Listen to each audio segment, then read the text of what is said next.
Welcome to A Better HR Business, the podcast that looks at how HR consultants and HR tech firms grow their businesses and how they help their employers to get the best out of their people. Remember, for show notes and downloads, go to www.getmorehrclients.com/podcast. That's getmorehrclients.com/podcast. Okay, let's get started. Hello, welcome back to the show. Great to have you along. And I'm really looking forward to today's conversation with David Jones. David is a fascinating guy in the world of talent and HR. He's based in Dubai and he is the CEO of Mercer Talent Enterprise. So I really want to get into this amazing world of talent, technology, and so on. But firstly, David, thank you very much for joining me today.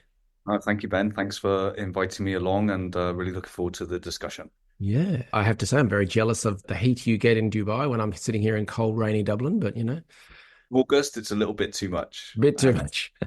Stay indoors. Yeah. Excellent. So I've got here that Mercer Talent Enterprise is a leading global talent assessment technology and leadership development business and is part of Mercer. So huge company, but probably better known maybe in the financial services benefits, that side of the world. So I'm really interested to learn more on the talent assessment side of things. So it's inspired by the vision to revolutionize legacy methods of talent assessment, people, technology, and leadership development. Mercer Talent Enterprise helps clients accelerate the delivery of the future of work. So let's get into it. What exactly does Mercer Talent Enterprise do? Yeah, so we're part of the worldwide Mercer career business. So in career, we look at things like compensation and things like HR transformation. And our part of the business is about talent assessment and talent development.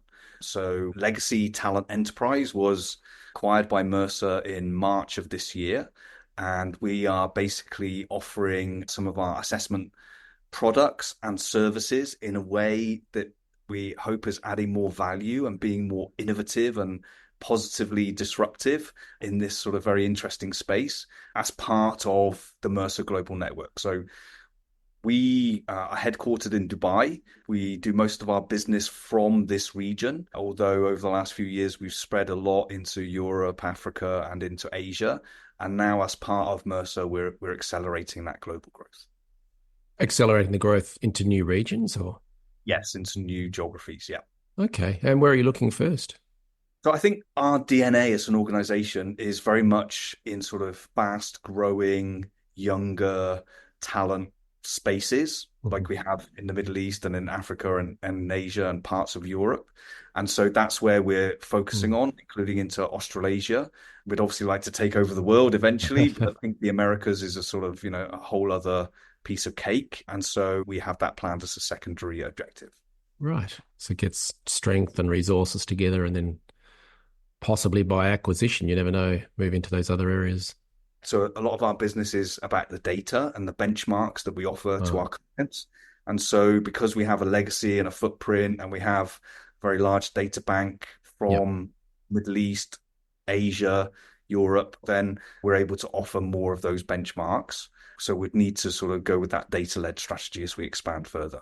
All right. So talent and talent assessment's pretty broad range. Yeah. Are you talking blue collar, white collar, certain types of assessments? Can you describe what's actually in there? Yeah, no, great question. So mostly we focus on leadership, so executive type of assessments, but it could be from a graduate stage all the way through to sort of first line supervisor, mid-manager, into something that more strategic. That's our sweet spot, as well as trying to focus much more on the sort of new spaces for talent assessment. So things like assessing for innovation, assessing for well-being, assessing for strategic alignment, assessing for potential, assessing for things like being able to collaborate with others around you, cultural awareness. Those sort of spaces are where we've really focused because there are a lot of very well-established assessment tools and brands in this market. It's quite a busy sort of competitive landscape. So where there are really good tools available, we didn't want to duplicate them. In fact, we collaborate with them and try to offer our clients a sort of seamless choice, sort of marketplace of a broad range of different publishers and providers. So our space where we develop our own content is in this sort of frontier space, I think. So when you're looking to either expand your reach, whether that's in the markets you're already there or maybe into new markets, you're going to some crowded spaces. So leadership talent assessment, leadership development, very crowded, tough market to crack into. And then maybe even on the well-being, mental health assessment and support spaces, that's going to get busier and busier, even with the new businesses that we don't know exist yet. What kind of assessment do you take or have you done to look at what you've got now and then what you need to offer, or what markets, sort of a market analysis do you do beforehand? Yeah. So I think very broadly, I think if I go back sort of 12, 13 years ago, why we started the company was because we felt this space of talent assessment more broadly was very ripe for positive disruption. It essentially is a publishing industry, and unlike lots of other publishing industries in the consumer space, so if you think about how you and your listeners consume books and music and TV and stuff like that, that's changed very, very significantly over the last 20 odd years. But in the corporate space, in the B2B space, that consumption of published IP, particularly in terms of talent assessments, is still very traditional, right? You've got a lot of tools. Some of the most popular tools are almost 100 years old, if you can imagine, and they're very much fixed products. They're very much a sort of derivative of a paper and pencil sort of assessment experience. So when it comes to unlocking the value for the individual and for the client, we felt there were lots of opportunities to do things that were a little bit more innovative and a little bit more 21st century. Fantastic. So can we take it back a step? You founded the company originally, so I think it's 12, 13 years ago. What was the journey then to now? So getting acquired by Mercer in March 2024. I mean, that's quite the journey.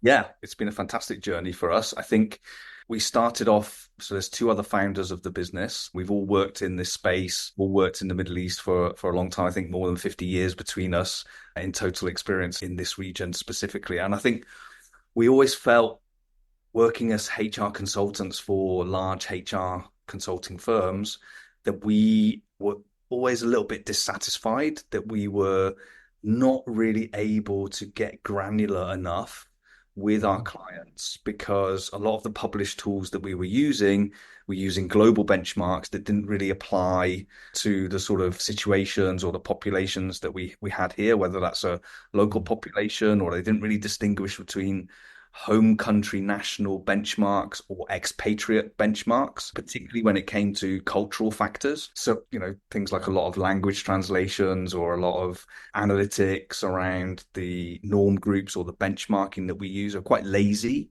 Right. I think probably the word I would use in terms of thinking, okay, look, we've done this work 50 years ago. You just need to buy another one of our products and it's all good. So we felt like, okay, we can really focus on the data. We can really focus on the analytics. We can build some of our own tools, which are very distinctive. And then I think most importantly, from our strategic viewpoint at that point, is we wanted to build a platform where we could offer an experience to the end user and to our client, the person working in HR or the talent team inside organizations, which really unlocked the value of assessments. I think in the past, psychometrics assessments were seen as very mysterious. They were seen as something which really didn't get exposed to the light. The feedback was very limited. The learning opportunities, therefore, were quite restricted. And we felt like, okay, if you're spending $300 on a senior executive assessment tool, you should squeeze the juice out of that, right? Like you should get some value from that. And we really felt like there was some techniques and some strategies that we could deploy that would really help our clients to get more out of that. So you saw that there was enough assessments and so on out there, but they didn't match the local markets. They were lazy was the word you used, which I like that word. I interviewed Peter Saville previously from Saville Holdsworth. He left that company. But yeah, I can imagine it being very tailored to certain markets, certain regions, certain languages. And I know it's not leadership assessment, so on, but that's interesting. So you found a gap in the market, really, is what you're saying. And there was a need by the market to have data and assessment tools that better fit the local markets and the local people. So then was that paper and pen, or was it technology based? From day one, I mean, it's possible. You can print some of our questionnaires and our reports, but everything we've done hopefully has saved a couple of forests somewhere because we've never done anything that's based on paper and pencil. Even the live assessment centers that we run where we're sort of in the same space and interacting with the leaders that we're creating a simulation for, then even then, obviously, we're not using paper or pencil. We're doing it directly onto our software. We're using some of the support that the software can offer. And in a moment, I'll ask about who are the ideal customers, clients for the technology. But what happened? Did you put a sign in the window that says, "Hey, anyone want to buy us?" What happened? How did Mercer acquire you? Interesting, because we've actually had a really good relationship with Mercer for quite a number of years. So they've actually been a client of ours. Ah, So we were supporting some of their projects with talent assessments for quite a number of years. We know a lot of the senior managers quite well.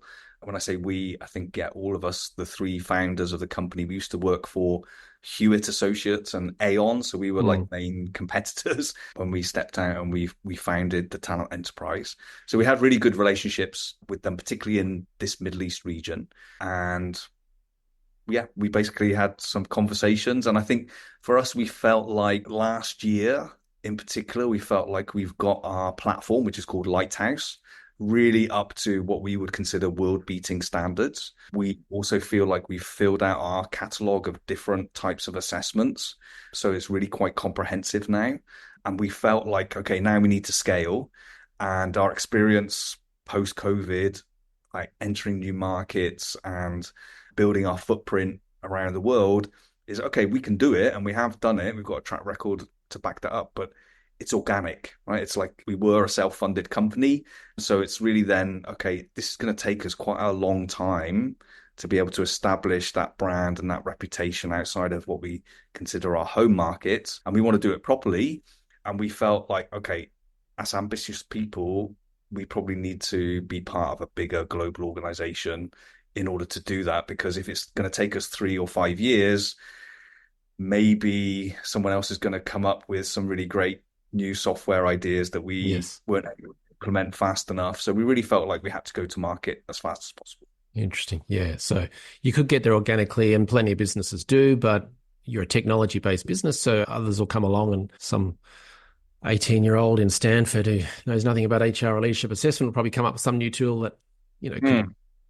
give it a run for its money and so on. So it's worth scaling up and doing it a bit faster and so on. What have you done with maybe the extra resources? So you've sat back as CEO and you've got your team there and the other founders and so on.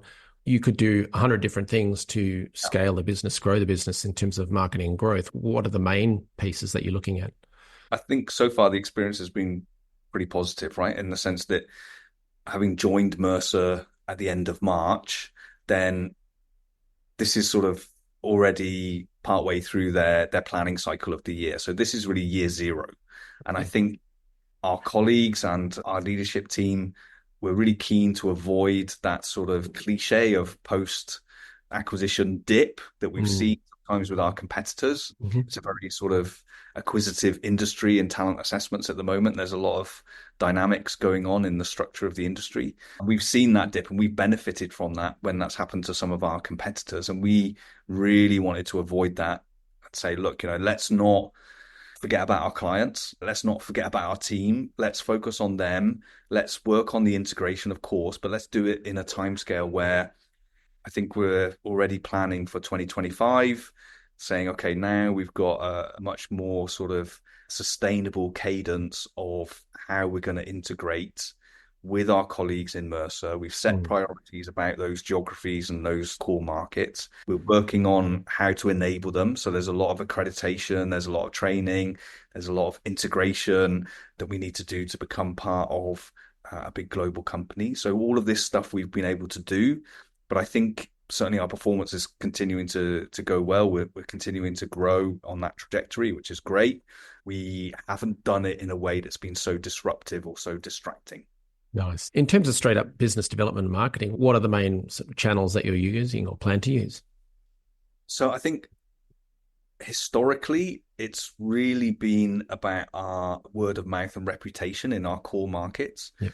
Because all of the founders are quite well established in the region, I think we've built a really good professional network over those decades. And we've thankfully always retained good relationships with our clients. So we've got a reputation of delivering value and making sure that projects and implementations are successful and they're proven to add value. I think outside the market, then I think we've benefited because a lot of our clients are growing from the Middle East. Now you see the ambition in the Middle East of a lot of organizations saying, okay, we want to spread our wings. And then some of them, fortunately, take us with them into new regions. We then really focused on things like publishing, data analytics, going to a new market with a very definitive point of view. So you imagine like even going into a place like India, right, where it's a very competitive landscape. Pricing is often challenging, but you have some world-leading organizations in Yeah. India. It's rivaling Saudi Arabia at the moment as who's going to be the sort of fastest growth in GDP for 2024 this year, Wow. right? Around 8%. It just depends on how they're going to end the year. So it's a great place to be, a lot of world leading organizations, but we had to go with a very clear Indian perspective on what is the talent landscape looking like? What are young Indian graduates in particular looking for? So we do a lot of work in graduate assessment, graduate recruitment, so in career guidance. So that gave us an ability to come with a very big, anonymized, but very recent data set to say, hey, look, if in the next decade you've got more than 1 million net new job entrants in the Indian labor market, which is the case, 1.1, 1.2 million net new job seekers, what is it that they're looking for? So if you're an employer, how are you going to attract and retain and develop and engage the best of that talent? And how are you going to secure their productivity and their positivity once they're inside your organization? Gosh. Did that give you a chicken or the egg problem of, let's say, looking at the Indian market? You were talking earlier about sample size and having enough data. How did you get enough data to be able to then present an interesting perspective on trends and so on before you're there? So over the last 13 or so years, then I Oh, guess okay. we're the opposite of lazy, right? We're very busy with our, Ah, so we make sure that whenever we've got a statistically significant sample size, so if you look at, we often employ sort of more rigorous standards, but if you look at a standard that an academic publisher would apply, so if you're a researcher in a mm, university or you're publishing a paper in a peer peer review, review. and normally statistical significance at 95% confidence, your sample size, your N number would have to be a minimum of 225 people. So whether that's in a certain industry, whether that's in a certain geography, we can monitor our data sets. And when it reaches that threshold, then we can start saying Wow. with confidence, okay, this is something interesting that we're finding that's different about under 25s in India Mm, or males versus women or yeah, yeah, so we can be really busy with the data and really yeah. sort of try to extract some meaning and some sense and some insights from that. Got it. I'm laughing to myself because I had to use some surveys for remuneration tracking, benchmarking, and all that sort of stuff. And I saw some surveys of salary data, and the sample size was 4 people and stuff. I'm going, really? So yeah, I'm glad you had the right sample size, and you've been building that up more than a decade. So that's Very excellent. broadly, yeah. I think we now had more than 1.5 million people in total take assessments, our Lighthouse platform. And so we can really like get granular on that data set. Yeah. And from a marketing perspective, you could have a lot of fun with that over time. Anonymized data to show different trends, and people can access it and graph it and all sorts of stuff, especially with AI these days. What are your ideal customers or clients? What kind of companies should people be looking out for in case they wanted to refer business to you?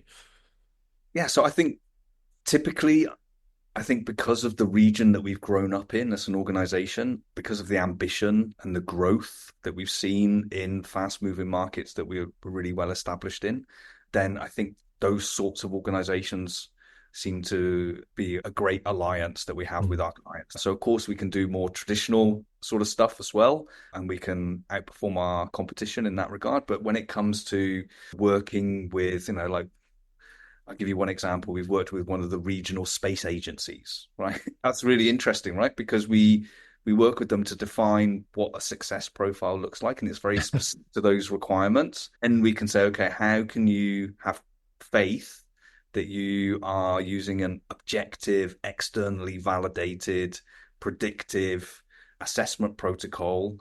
Because once you send that person off, you can't have a feedback session or a catch-up meeting or a status, like they're yeah, the yeah. ones in control. Similarly, very similarly, we work a lot with aviation clients, and it's very similar. Obviously, once the crew Yes. take, whether you're a flight crew or cabin crew, you have to be pretty resourceful because for that flight, you're responsible for the safety and the security and everything else that goes on that aircraft, and you don't really have anybody that you can call who's going to come along and help you, right? Yeah, So yeah.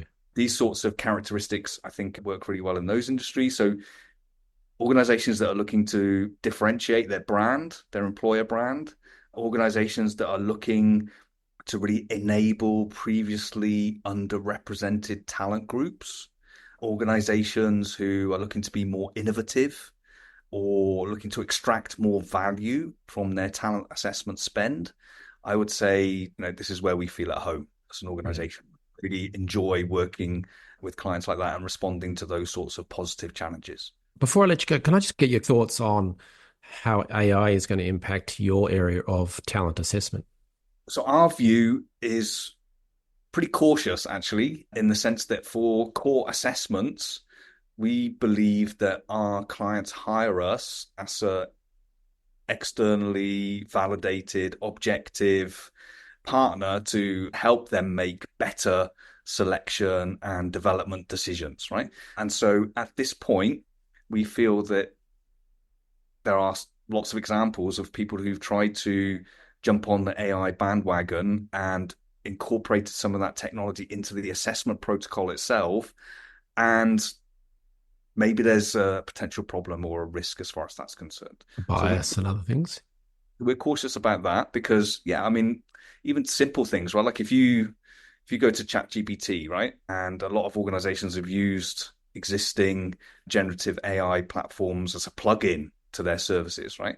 If you type in like show me an image of a CEO, well, it's going to Yeah. be pretty male, pale, and stale, right? Because all the images that it's been trained on, the hundreds of thousands of images, 95% of them are male, pale, and stale. So that's a bit of a concern. However, where we are using AI is to really try to enhance the experience or enhance the service or the security or the experience for the end user. So just two examples, I would say probably the key ones. One is AI-based proctoring.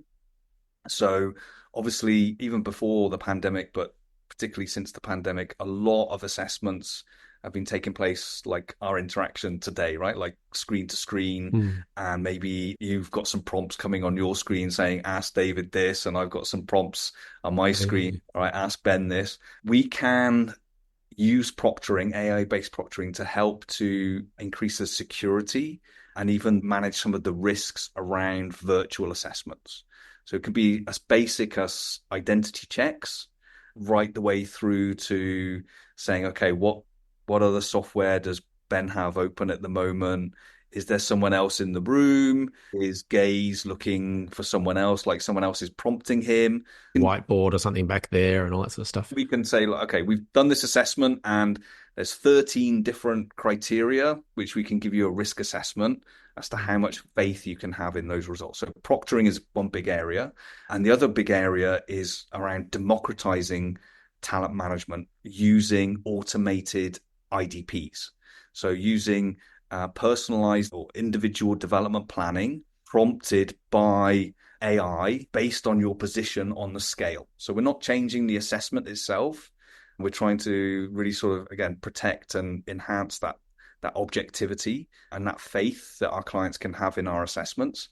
But we're saying, okay, if you want to understand what strengths and areas for development could be for Ben, then we can do that almost immediately, like instantaneously after you've completed all of the assessments. And there's a Mm. number of reasons to do that, right? First of all, there's this democratization aspect. It used to be that, things like high potential identification, succession planning, this only ever happened at the top of the organization, right? C-suite or N-1, that's where the budget was. And you're talking then literally about a handful of people in the organization.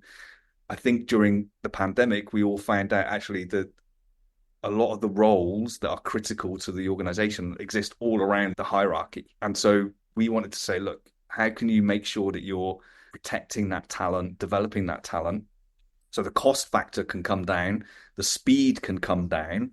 Our research also says that, when people go through an assessment, their curiosity and their motivation and their engagement in the results is at its highest. And then if you go through a thing where it's like, okay, well, HR have got to see it first, and then there's got to be a presentation to the board, and then we'll get back to you and schedule a time. But if we can say, like, if you want to see some development suggestions tailored to you, and they're available right now, we're seeing a lot of take up on that. So people are then saying, okay, now I want to be able to see how I can practically apply some of the learning from the assessment space. So that's another key area for us, this automated item. Plus, I think it probably sinks in better and people might actually take it on board. The natural reaction, or for me anyway, if someone gives me feedback I don't like, it's no way, how dare you, this is terrible, and then let it soak in and, all right, maybe they're right. So, yeah, if you're getting that sort of instant feedback and then you can work on that prior to those sort of meetings and coaching sessions, I think, it could have a much greater impact. That's, fascinating areas. Dave, you shared a lot of thoughts, a lot of success stories, and shared what Mercer Talent Enterprise is doing. So thank you very much for all of that. If people want to learn more about you or the company, what should they do next? So they can find us on Mercer Talent Enterprise website. All the socials are also there in terms of Mercer Talent Enterprise. And if they want to connect with you through the podcast, then I'll be happy to respond to any individual queries. Excellent. All right. So we'll have the website linked in the show notes. David, thank you very much. And I wish you all the best for you and for Mercer Talent Enterprise in the future. Okay. Thanks, Ben. Thanks for your time. Thanks for joining us today on A Better HR Business, the podcast that explores the world of HR consulting and HR tech businesses. For show notes and downloads, go to www.getmorehrclients.com/podcast. That's getmorehrclients.com/podcast. Remember to subscribe and share the show with any friends who are busy growing a HR business. Thanks, and see you next time.